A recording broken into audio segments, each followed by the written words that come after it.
Merhaba teman-teman, semoga dalam keadaan sehat semua ya. Kali ini saya akan share vlog tentang ikon kota Çanakkale. Kebetulan sembari menunggu anak-anak les kickboxing, suami mengajak saya untuk ngeteh di daerah Iskele. Iskele yang dalam bahasa Indonesia berarti dermaga merupakan salah satu tempat ikonik di Çanakkale. Saat pertama kali menginjakan kaki di kota ini, kalian akan langsung disambut oleh patung kuda Troy yang berdiri gagah dengan latar belakang Selat Dardanel. Buat kalian yang belum tahu apa itu kuda Troy, nanti akan saya jelaskan secara singkat sejarah atau legenda tentang patung ini. Oh iya teman-teman, di sepanjang jalan Iskele ini, kalian gak cuma disuguhi tentang sejarah kota Troya, tapi juga tentang sejarah Perang Dunia Pertama. Nanti pun kita akan ke sebuah bangunan atau semacam mini museum yang mana di sana akan kita lihat benda-benda, video, cerita, buku tentang pertempuran di Çanakkale. Sekarang kita akan menuju tempat patungnya dulu ya.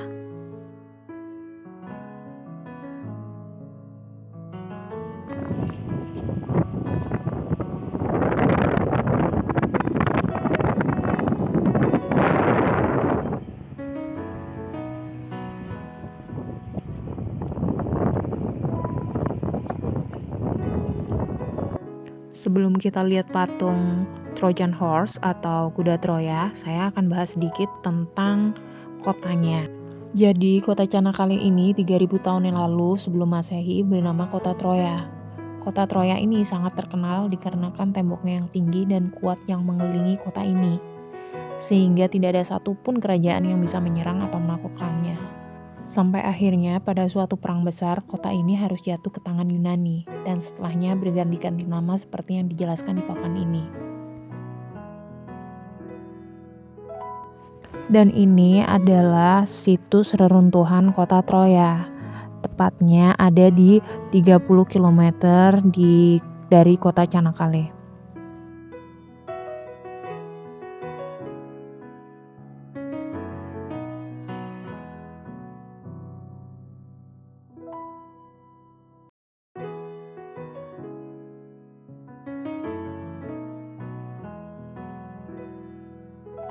Dan papan ini menjelaskan mulai tanggal 30 September 1996 bahwa Troya dan sekitarnya menjadi cagar budaya nasional yang harus dilindungi.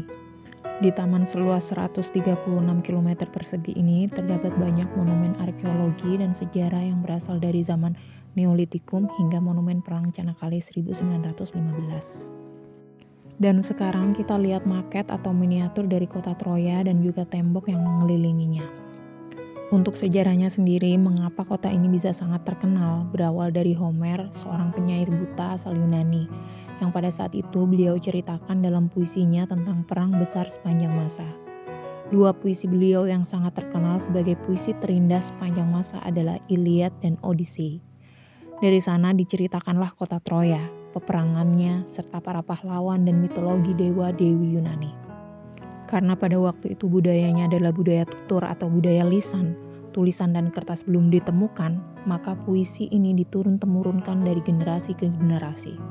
Tapi sekarang kalian bisa membaca karya Homer yang sudah dibukukan dengan judul Iliad dan Odyssey.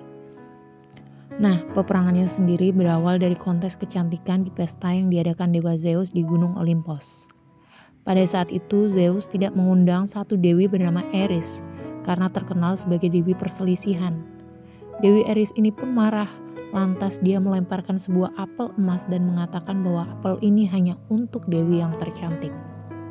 Dewi-dewi itu pun akhirnya saling berselisih, dan tidak ada satupun dewa yang berani menyelesaikan perselisihan itu. Sampai akhirnya Zeus pun menunjukkan seorang pemuda penggembala bernama Paris untuk memutuskan siapa dewi yang layak mendapatkan apel emas tersebut.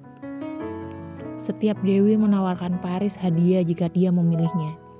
Hera yang merupakan istri dari Zeus, ratu dari para dewi, menawarkan Paris akan menjadi raja terkuat di seluruh Eropa jika dia memilihnya.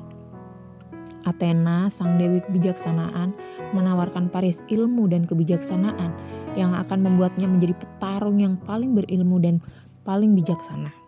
Dan yang terakhir Dewi Aphrodite, Dewi Cinta. menawarkan Paris seorang perempuan yang paling cantik di dunia yang akan menjadi kekasihnya.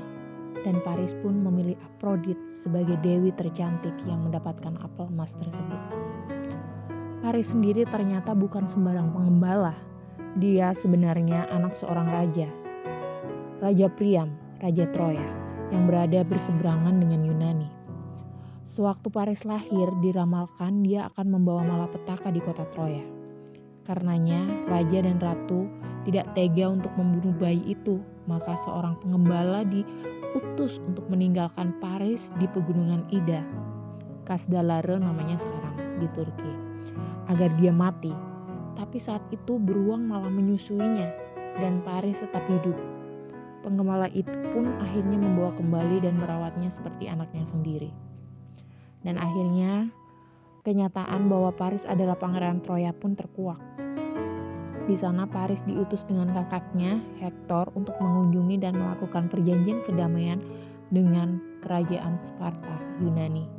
Tapi ternyata wanita paling cantik itu adalah Helen, istri dari Raja Sparta, Menelaus.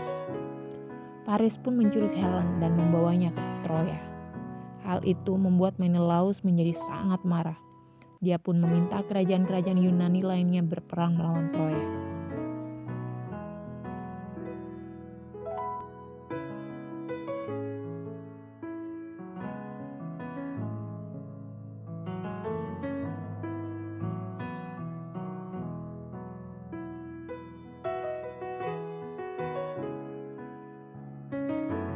Perang pun terjadi selama 10 tahun, tapi tembok kota Troya masih kokoh dan belum juga roboh. Sampai akhirnya Odyssey mempunyai trik untuk mengelabui Troya dengan membuat patung kuda kayu raksasa yang ditinggalkan di pantai.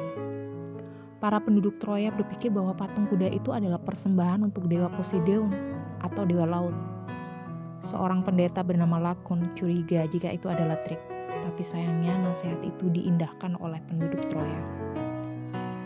Penduduk Troya semakin percaya bahwa kuda itu untuk dewa ketika Lakon dan 2 anaknya mati karena diserang ular yang tiba-tiba muncul dari laut. Akhirnya kuda itu pun dimasukkan ke dalam kota Troya. Namun sayang sekali, saat tengah malam, para tentara Yunani keluar dan menyerang kota Troya dari dalam. Dan sejak saat itu, Troya hanya menjadi nama dan cerita karena hancur lebur oleh tentara Sparta dan Yunani. Dan kuda Troya ini adalah replika kuda Troya yang digunakan di film Troy yang dibintangi oleh Brad Pitt dan Orlando Bloom. Jika kalian ingin mengetahui detail cerita tentang perang Troya, kalian bisa nonton film Troya atau serial Troy Fall of City di Netflix. Atau jika kalian suka baca buku, kalian bisa baca buku karya Homer berjudul Iliad atau Odyssey.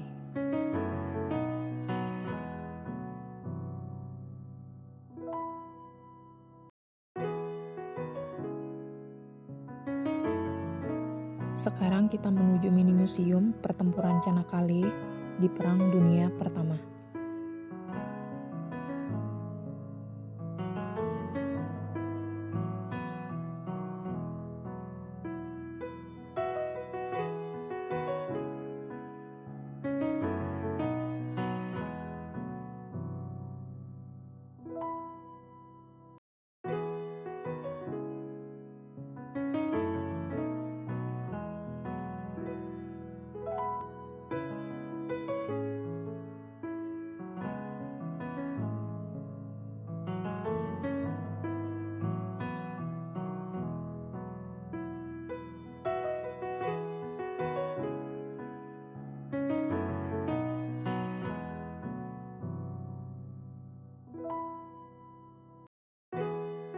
Nah, sekarang kita sudah sampai di mini museum Perang Çanakkale.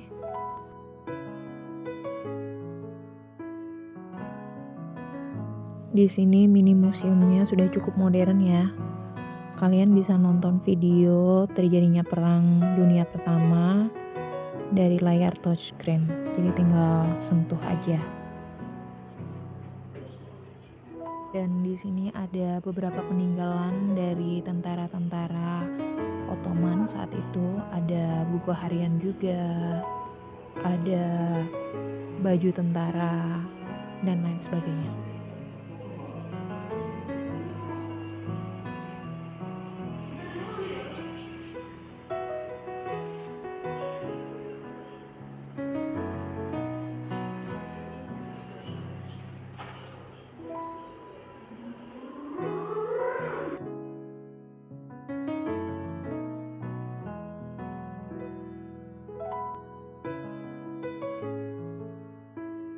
Di layar screen ini kalian bisa melihat petanya, di mana terjadi pertempuran tersebut, dan juga pesawat-pesawat yang digunakan saat pertempuran Çanakkale di Perang Dunia Pertama. Oh ya, semuanya disajikan dalam 2 bahasa, bahasa Turki dan bahasa Inggris. Jadi kalian yang tidak bisa bahasa Turki pun bisa menikmatinya.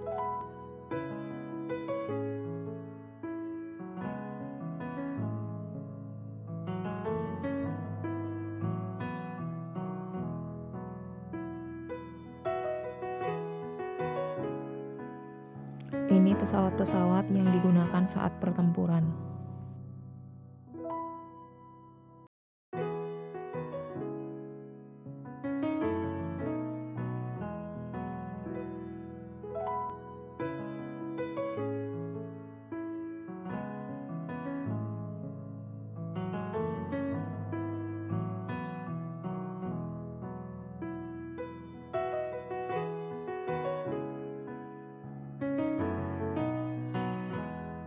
Pertempuran Çanakkale atau yang terkenal dengan nama Battle of Gallipoli terjadi pada tahun 1915, tepatnya di semenanjung Gallipoli atau Gelibolu namanya sekarang. Saat itu Turki masih Kesultanan Ottoman dan Mustafa Kemal Atatürk sebagai komandan perangnya. Saat itu tentara Ottoman berperang melawan tentara Australia dan New Zealand yang merupakan sekutu dari kerajaan Inggris. Untuk lebih detailnya, insya Allah akan saya jelaskan di video selanjutnya dengan mengunjungi museum-museumnya.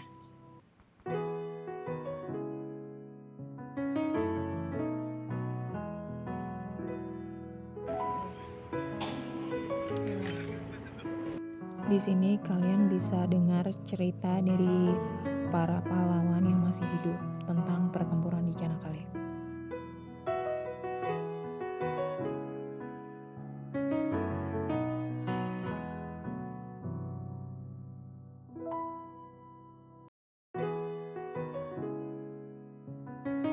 Ini adalah baju atau seragam tentara Ottoman pada saat perang tersebut.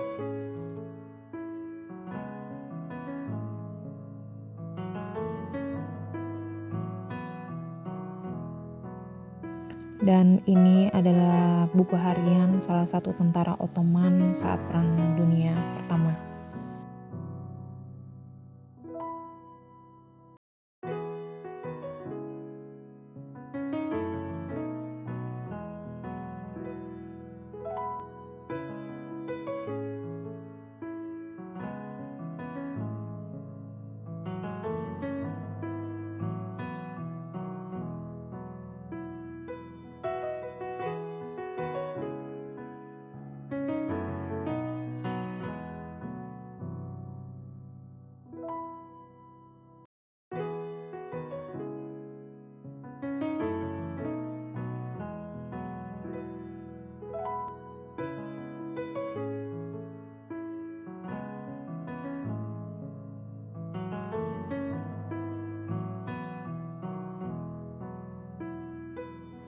Oke guys, itu tadi virtual tour kita di İskele, Çanakkale, Turki.